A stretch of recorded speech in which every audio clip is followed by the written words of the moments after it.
একটা স্টুডেন্ট অসাধারণ হওয়ার জন্য তার ব্রেইনের দুইটা জায়গা ঠিক স্থির থাকতে হবে। দুইটা জায়গা, এবার কিন্তু ধরবো। সেই দুইটা জায়গাকে সংক্ষেপে বলে পিএইচ। বলেন তো কি নাম? পিএইচ। পিতে হচ্ছে প্রিফ্রন্টাল কর্টেক্স, আমার সাথে একটু বলতে হবে, প্রিফ্রন্টাল কর্টেক্স। আর এইচতে হচ্ছে হিপ্পোক্যাম্পাস। এইচ থেকে হিপ্পোক্যাম্পাস। ওই ঘড়িতে যাবো ফিরে খুব দ্রুত। পিতে কি বলেন তো, আর এইচতে হিপ্পোক্যাম্পাস। আচ্ছা আমি সহজ করে বলি, অত কঠিন নাম মনে রাখার দরকার নেই, একদম ইজি করে বলি। অনেকে যে বলে আমার পড়া মনে থাকে না, এটার কারণ হচ্ছে তার প্রিফ্রন্টাল কর্টেক্স এবং হিপ্পোক্যাম্পাস ঠিকভাবে কাজ করতেছে না। যে ভাই প্রিফ্রন্টাল কর্টেক্স হিপ্পোক্যাম্পাস কাজ করতেছে না, কারণটা কি?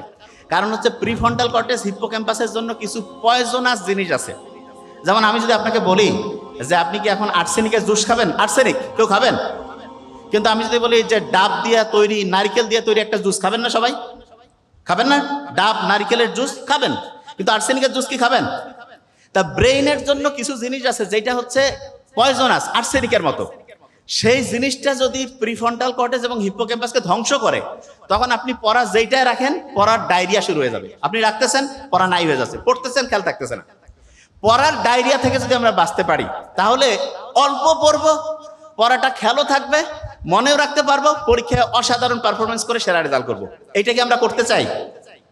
ইচ্ছা নাই? ইচ্ছা আছে? আচ্ছা, ইচ্ছা যদি থাকে তাহলে আমি একটা বুদ্ধি শিখাই দিই, জাস্ট ওয়ান।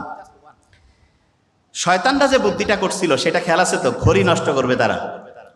তা ওই ঘড়ির মধ্যে কিছু কোড আছে, কিছু টাইমিং আছে, যে এই টাইমে এই কাজ করলে ঘড়িটা ঠিক থাকবে। তার মধ্যে নাম্বার ওয়ান, যেটা নাম্বার ওয়ান ঘড়ি ঠিক রাখার জন্য, সেইটা হচ্ছে আপনি কোন রকমের কারো প্রতি ঘৃণা রাখবেন না। এটা আবার কেমন কথা? যে হ্যাঁ, কারো প্রতি কোনো ঘৃণা রাখা যাবে না। যদি আপনি ঘৃণা রাখেন তাহলে ওই ঘড়ি ঠিকভাবে কাজ করবেন না। তাহলে এখানে আমরা যারা আছি, যে কোনো কারণে যা কিছু হোক, কারো প্রতি কোনো রাগ, কোনো ঘৃণা এটা থাকাই যাবে না। আপনি বলতে পারেন স্যার এটা কি সত্যি? 100% প্রমাণ দিচ্ছি। হার্ভার্ড বিজনেস স্কুল, একটু আগে তো ভাইয়া বললো যে আমেরিকায় হচ্ছে স্কুল মানে ইউনিভার্সিটি।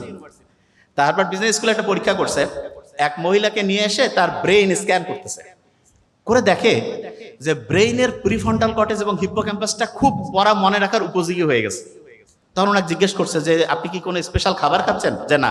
আপনি কি বেশি পরিমাণ ঘুমাচ্ছেন? না। আপনি কি ডিজিটাল ডিভাইস ঠিকভাবে ব্যবহার করতেছেন? না। তাহলে আপনি কি এমন করতেছেন যে আপনার ব্রেইনের মধ্যে এরকম ঘটনা ঘটছে? তখন উনি অনেক চিন্তা ভাবনা করে বললো যে আমি একটা কাজ করতেছি। সেটা কি? যে আমি ক্রমাগত যাদের প্রতি আমার ঘৃণা ছিল, যাদের প্রতি আমার রাগ ছিল, যাদের প্রতি আমার বিদ্বেষ ছিল, তাদের প্রত্যেককে আমি মন থেকে মাফ করে দিচ্ছি, মন থেকে মাফ করে দিচ্ছি। এবং বিজ্ঞানীরা তারপরে এরকম আরো কিছু পুরুষ এবং নারী যে এরকম মন থেকে মাফ করে দিচ্ছে, এইরকম কেউ কেউ আছে কিনা তাদেরকে আলাদা করে ডাকলো। এবং মজার ব্যাপার, প্রত্যেকের স্ক্যান করে ব্রেন দেখলো যারা অন্যকে মাফ করে দিচ্ছে, অন্যের প্রতি কোনো বিদ্বেষ নাই, অন্যের প্রতি কোনো ঘৃণা নাই, তাদের ব্রেইনের প্রিফ্রন্টাল কর্টেক্স এবং হিপ্পোক্যাম্পাস আল্লাহর রহমতে পড়া রাখার উপযোগী করে তৈরি হচ্ছে।